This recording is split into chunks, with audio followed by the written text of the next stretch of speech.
Assalamualaikum warahmatullahi wabarakatuh. Nah, kembali lagi dengan saya Ahmad Solemi Hasni. Pernah nggak sih kalau kalian bayangin ada dunia rahasia yang dipenuhi dengan lambang-lambang kuno, terus ada bangunan-bangunan bersejarah. Nah, kita akan membahas dua novel dari Dan Brown yang berjudul Angel and Demon dan Lost Symbol. Kedua cerita ini nggak cuma nyajiin cerita yang menarik dan menegangkan, tapi juga ngasih kita ngasih banyak pengetahuan dan filosofi hidup yang bikin kita tuh pas baca kita tuh mikir membacanya.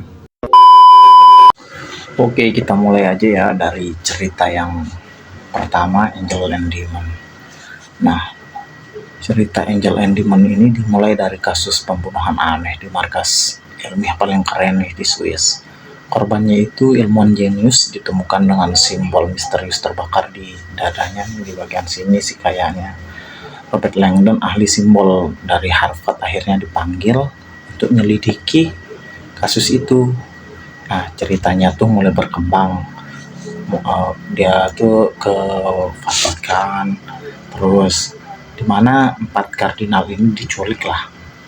Nah, akhirnya sebuah bom atom antimateri siap meledak.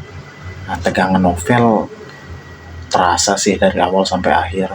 Pembaca itu diajak nyusurin lorong-lorong rahasia, ruang bawah tanah, dan simbol-simbol yang membuka makna baru tentang agama dan sains. Tapi yang paling berkesan adalah pertanyaan yang muncul. Bisa nggak sih iman dan ilmu pengetahuan itu berada dalam satu jalan? Nah, terus nih yang kedua, cerita dari The Lost Symbol. Nah, The Lost Symbol di sini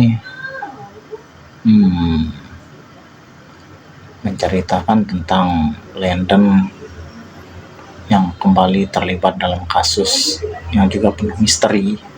Kali ini latarnya adalah di Washington, dan orang-orang dari organisasi rahasia Freemason semuanya bermula saat seorang tokoh penting ditemukan hilang, hanya meninggalkan potongan tubuh dengan tato simbolik.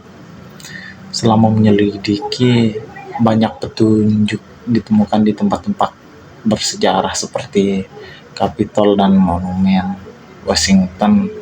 Tapi yang bikin novel ini beda adalah bagaimana Dan Brown mengajak pembaca berpikir tentang pencarian makna hidup, bukan cuma mengejar pelaku kejahatan. Ada nuansa spiritual yang dalam tapi tetap terasa realistisnya. Perjalanan hidupnya tuh, dua novel ini bukan cuma soal pelarian dan kejar-kejaran doang, ada pelajaran hidup yang bisa diambil. Contohnya nih, yang pertama, kadang hal yang terlihat biasa seperti simbol atau arsitektur nih, dia tuh menyimpan pesan yang mendalam. Nah, ilmu dan keyakinan bukan untuk saling dibenturkan, tapi bisa saling melengkapi.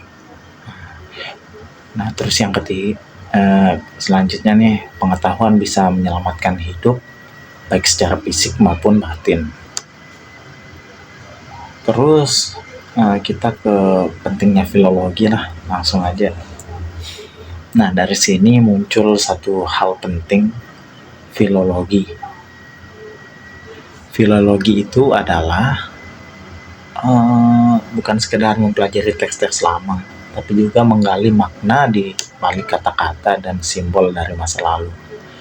Dalam dua novel ini, kalau Langdon nggak paham sejarah atau simbol kuno, dia nggak bisa nyelamatin siapapun. Filologi membantu kita untuk ulang peradaban, memahami pesan leluhur, dan menghargai warisan budaya yang dengan cara yang lebih dalam lah. Terus malaikat dan iblis sama Lost Symbol menunjukkan bahwa cerita bisa jadi jembatan menuju pengetahuan bahkan kebijaksanaan. Dan Brown menulis dengan gaya yang bikin penasaran, tapi tetap padat maknanya. Coba deh dibaca dua novel ini, rasanya seperti ikut kuliah sejarah. Tapi diwarnai aksi dan teka-teki yang bikin sulit berhenti sih. Mungkin itu saja dari saya. Assalamualaikum warahmatullahi wabarakatuh.